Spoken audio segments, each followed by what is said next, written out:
We couldn't sleep. The kids were upset. We had to make plans on what are we going to do? Last year, Ileana Russell and her family got this foreclosure eviction. It demanded they leave their house, and it left Ileana confused. What are we going to do if in the morning we're locked out? Do we pack up the truck? Do we pack up, clothes, and for how long? And Ileana and her husband had never missed a mortgage payment and thought it was a mistake.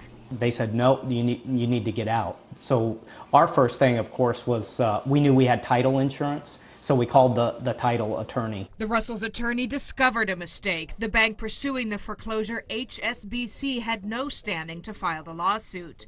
The Russells say the lawyer representing the bank should have known that if she had done any kind of research. They switched our water off. They switched our electricity off. They put our house for sale on all these internet things. So we had people coming over looking at our house and looking in our backyard. And the Russells aren't alone. More than 2 years ago, some Florida law firms were accused of filing fraudulent documents, faking some signatures and signing hundreds of documents at one time. A practice that became known as robo-signing. Many homeowners say they were fraudulently foreclosed on and lost their homes. The firms were acting on behalf of the banks.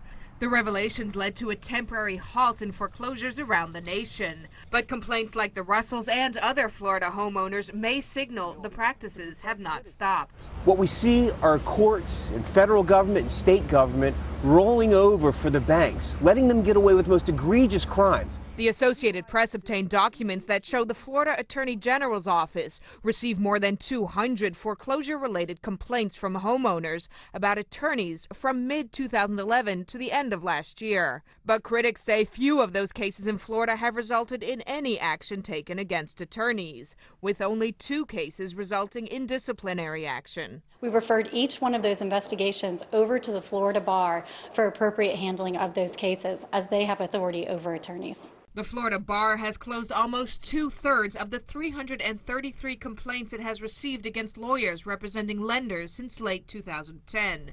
The Sunshine State had the country's highest foreclosure rate last year. Nicole Grether, The Associated Press.